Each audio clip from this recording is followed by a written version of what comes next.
बहुत समय पहले की बात है। सिंहगढ़ नामक एक विशाल राज्य था। वहां के राजा वीरेंद्र सिंह को लोग धर्मात्मा और न्यायप्रिय शासक कहते थे। उसके राज में लोग सुखी, संपन्न और निडर जीवन जीते थे। लेकिन राजा वीरेंद्र सिंह का दिल उदास था। उसकी शादी को कई साल हो चुके थे, लेकिन संतान सुख नहीं मिला था। राज्य तो समृद्ध था, लेकिन राजवंश आगे बढ़ाने वाला कोई उत्तराधिकारी न था। हर रोज राजा मंदिरों में प्रार्थना करता, व्रत करता, संतों से आशीर्वाद लेता, लेकिन नतीजा खाली ही मिलता। एक दिन एक वृद्ध ऋषि महल में आए। उन्होंने राजा से कहा, महाराज, आपकी साधना और तप का फल अब मिलने वाला है। बहुत इंतजार के बाद आपकी रानी के गर्भ से एक पुत्र जन्म लेगा, जो सिंहगढ़ की आन और शान बनेगा। कुछ महीनों बाद रानी सुरंगना ने एक सुंदर पुत्र को जन्म दिया। सारा राज्य खुशी से झूम उठा। ढोल नगाड़े बजे, मिठाइयां बांटी और प्रजा ने दीप जलाकर पूरे नगर को रोशन कर दिया। राजकुमार का नाम रखा गया आर्यमान। आर्यमान का बचपन महल की गोद में बीता, लेकिन किस्मत को कुछ और ही मंजूर था।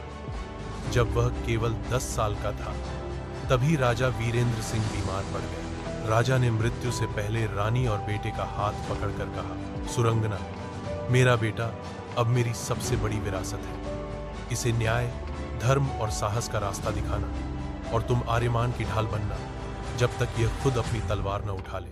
राजा की मृत्यु के बाद पूरे राज्य में शोक छा गया। लोगों की आंखों से आंसू थमने का नाम नहीं ले रहे थे। राजा वीरेंद्र सिंह के मरते ही दुश्मनों ने मौके का फायदा उठाया। पड़ोसी राज्य का राजा भानुराव लंबे समय से सिंहगढ़ पर कब्जा करना चाहता था। उसने सोचा, अब तो यहाँ सिर्फ एक औरत और छोटा बच्चा है, यही सही समय है हमला करने का। भानुराव ने अपनी सेना लेकर अचानक हमला कर दिया। रानी सुरंगना ने किले के द्वार पर खड़े होकर युद्ध का नेतृत्व किया। वह कहती रही, जब तक मेरी सांसें हैं, सिंहगढ़ कोई नहीं ले सकता। लेकिन दुष्ट भानुराव ने उसे धोखे से पकड़ लिया। उसे किले की दीवार से बांधकर भाले से मार दिया। सारे राज्य की आंखों के सामने रानी वीर गति को प्राप्त हो गई। छोटा आर्यमान अपनी मां की मौत देख रहा था। उसकी आंखों से आंसू बह रहे थे, लेकिन उसके दिल में आग जल उठी।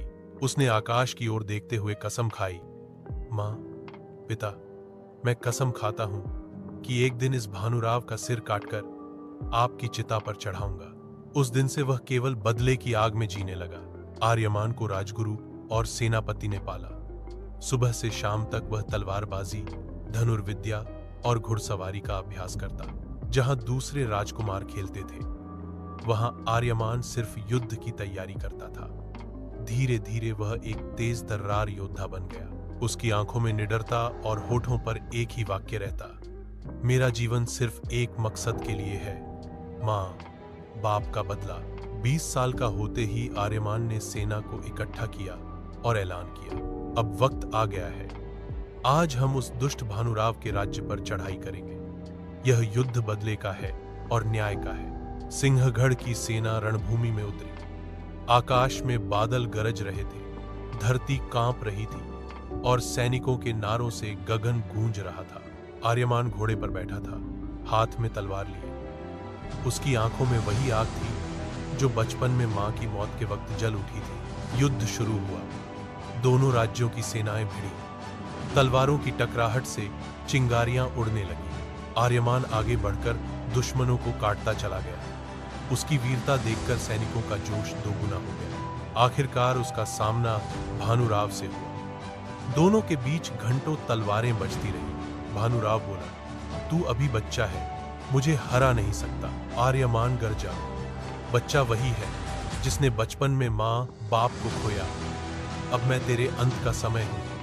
एक जोरदार वार से उसने भानुराव की तलवार गिरा दी, फिर अगला वार सीधा उसकी गर्दन पर किया। भानुराव का सिर जमीन पर लुढ़क गया। आर्यमान ने अपने दुश्मन का सिर अपने माता पिता की समाधि पर चढ़ाया और कहा, मां, पिता, आपका बेटा आज अपनी कसम पूरी कर चुका है। सारा राज्य खुशी से झूम उठा। लोगों ने आर्यमान को वीर सूर्य का खिताब दिया। वह राजा बना और उसी दिन ऐलान किया, अब इस धरती पर कोई भी औरत अकेली नहीं होगी। कोई भी बच्चा अपने मां, बाप को दुश्मनों की तलवार से नहीं खोएगा। राजा वीरेंद्र सिंह और रानी सुरंगना का बेटा आर्यमान अपने माता पिता की शहादत और अपनी प्रतिज्ञा के कारण इतिहास में अमर हो गया। लोग आज भी गाते हैं, जिस बेटे ने अपने माँ बाप का बदला लिया वही असली राजा कहलाया।